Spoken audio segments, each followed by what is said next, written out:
AI உலகத்தையே திரும்பவும் உழைக்கிருக்காரு NVIDIA CEO Jensen Huang. இந்த சிப் மட்டும் உங்ககிட்ட இருந்துச்சுன்னா நீங்கள் லேப்டாப் யூஸ் பண்ணுற விதமே டோட்டலாக மாறிடும். கம்ப்யூட்டர் 2026ல் NVIDIA தன்னோட புது சிப்பை லான்ச் பண்ணியிருக்காங்க. அதோட பேர் RTX Spark சூப்பர் சிப். இது ஒன்றும் சாதாரண சிப் கிடையாது. இந்த சிப்பில் super power CPU and Blackwell GPU, அது மட்டும் இல்லாமல் கிட்டத்தட்ட 128 GBக்கான யூனிஃபைட் மெமரி இருக்குது. அது மட்டும் இல்லாமல் NVIDIA நமக்கு இன்னும் அதிர்ச்சி தர மாதிரி மைக்ரோசாஃப்டோட சேர்ந்து சர்ஃபேஸ் சூப்பர் அல்ட்ரா லேப்டாப்பை கொடுத்துருக்காங்க.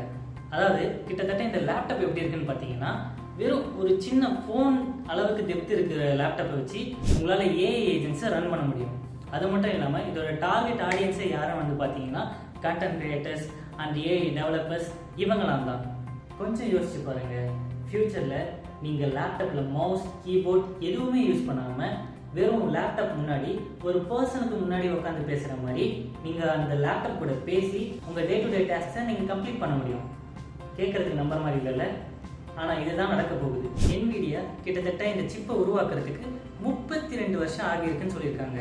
அது மட்டும் இல்லாமல் இது இவங்க மார்க்கெட்டுக்குள்ளே இப்போ இறக்குறதுக்கான காரணமே ஆப்பிள், AMD, இன்டெல் இவங்களுக்கு போட்டியாக தான்.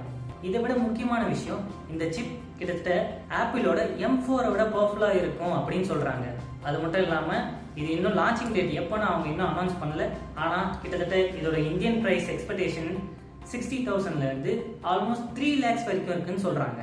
இந்த ரெவல்யூஷனரி ஏஐ சிப்பை பற்றி நீங்கள் என்ன நினைக்கிறீங்கன்றத கமெண்ட்டில் சொல்லிவிட்டு, அது மட்டும் இல்லாமல் இந்த மாதிரி நிறைய வீடியோஸ் பார்க்கறதுக்காக நம்ம வீடியோவை லைக் பண்ணிவிட்டு சப்ஸ்கிரைப் பண்ணிவிட்டு அடுத்த வீடியோவுக்கு காத்துக்கிட்டே இருங்க.